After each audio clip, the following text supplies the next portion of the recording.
Section 10.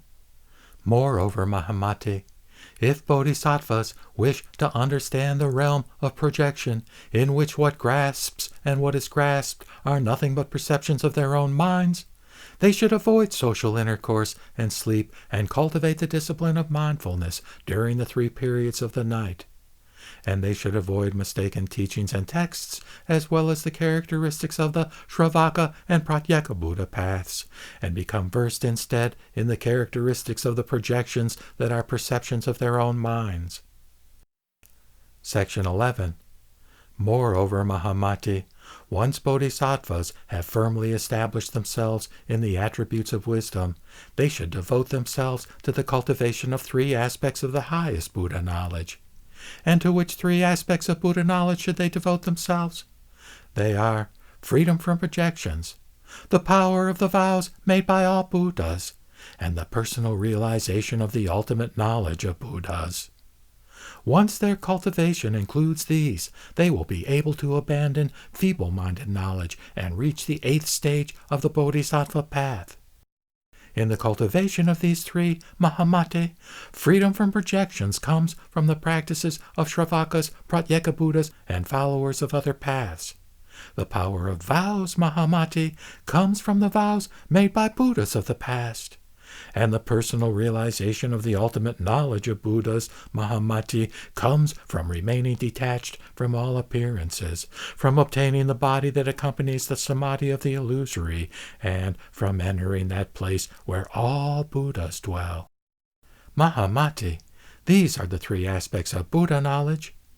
Those who perfect these 3 aspects of Buddha knowledge are able to reach the realm of personal realization of the ultimate knowledge of Buddhas. Mahamati, this is why you should devote yourself to the cultivation of the 3 aspects of Buddha knowledge. Because Mahamati was aware of the thoughts of the other bodhisattvas about how to distinguish the essential teaching of Buddha knowledge, and because he was supported by the manifest power of the Tathagatas, he asked the Buddha, "Would the Bhagavan please explain how to understand the essential teaching of Buddha knowledge on the basis of which the 108 statements are to be distinguished, and on the basis of which Tathagatas, Arhats, and fully enlightened ones explain how to distinguish the individual and shared characteristics of the imagined reality into which bodhisattvas enter? For, by explaining how to distinguish imagined reality, we will be able to understand the absence of a self among beings and dharmas wherever we look. And by ridding ourselves of such projections, and by illuminating the various stages, we will transcend the bliss of the meditations of Shravakas, Pratyeka Buddhas, and followers of other paths. And we will see the inconceivable realms cultivated by Tathagatas. And we will finally let go of the 5 dharmas and the modes of reality and adorn ourselves instead with the knowledge of a Tathagata's dharma body, leave behind illusory realms, and ascend to the Tushita and Akanistha heavens of every Buddha land, where we will obtain the ever-present body of a Tathagata." Section 12. The Bhagavan told Mahamati, "There are followers of some paths attached to the projection of nothingness who imagine the non-existence of rabbit horns when what causes them ends, and that, as with the non-existence of rabbit horns, the same is true of everything else.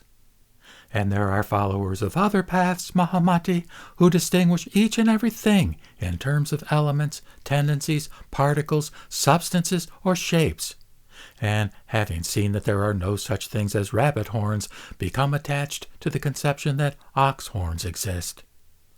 Mahamati, because they are given to such dualistic extremes, they don't understand what is nothing but mind, and nourish instead the projection of realms of their own conception.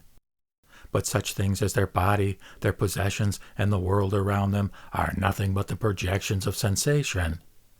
Mahamati, this is true of the existence of all things. They transcend existence and non-existence. You should not imagine such things. Mahamati, since they transcend existence and non-existence, Someone who thinks rabbit horns don't exist suffers from a misconception.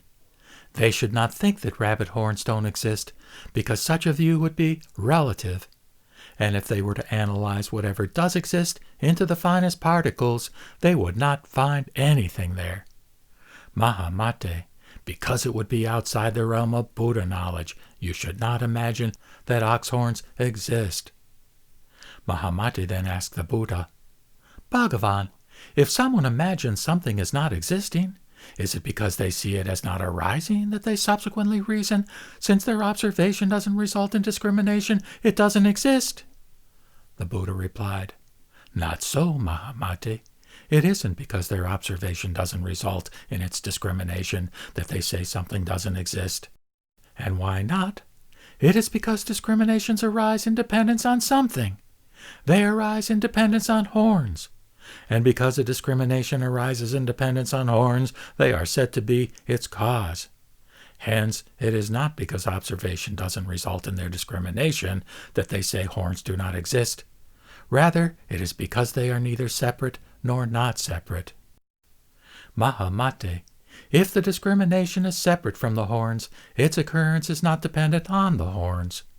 And if it isn't separate, it is dependent on them.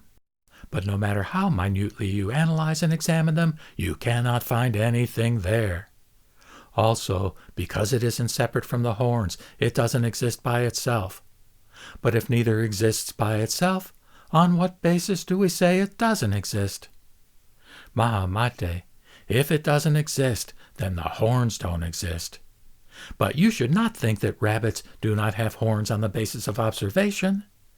Mahamate, it is because there is no direct cause that arguments in favor of existence or non-existence cannot be proved. Mahamate, there are followers of other paths who are attached to such things as form and space, as having shape and location. Although they aren't able to distinguish space, they say space exists apart from form, and they thus give rise to the projection of their separateness. Mahamate, space is form. It is part of the material elements. And form is space, Mahamate. But in order to establish the existence of which supports and which is supported, they separate space and form. Although their individual characteristics differ, Mahamate, where the four material elements are present, they neither occupy space nor do they exist without space. Likewise, Mahamate, oxen are observed with horns and rabbits without horns. But, Mahamate, if you were to grind ox horns into the finest particles and didn't stop analyzing those particles for even a moment, could you say they did not exist based on what you saw? Anything else you might examine would be the same. The Bhagavan then told Mahamate Bodhisattva, You should avoid projections that view rabbit horns or ox horns, space or form as separate. You and the other bodhisattvas should reflect on projections as perceptions of your own mind. And in whatever lands you might find yourselves, teach bodhisattvas about the perceptions of their own minds.